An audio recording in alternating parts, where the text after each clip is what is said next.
இதனை இவனால் இவன் முடிக்கும் என்றாய்து அதனை அவன் கண்விடல்.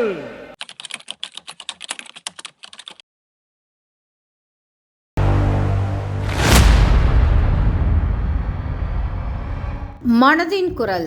வாழ்வீச்சு வீராங்கனை பவானி தேவி தனது சொந்த உழைப்பினாலும் முயற்சியாலும் வெற்றி பெற்ற மனிதராக இருக்கும் பிரதமருக்கு கடின சூழ்நிலைகளில் போராடி வாழ்க்கையில் வெற்றி பெற்ற சாதனையாளர்கள் மேல் எப்போதும் சிறப்பு மரியாதை உண்டு.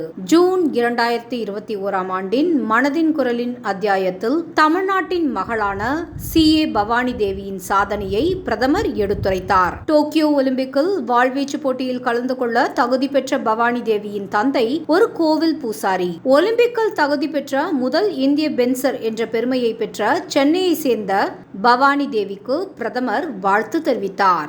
பவானியின் பயிற்சிக்காக அவரது தாயார் தனது நகைகளை அடமானம் வைத்திருப்பதாக பிரதமர் கூறினார். அவர் கடுமையாக போராடினாலும் இரண்டாவது சுற்றில் வெளியேற வேண்டியிருந்தது.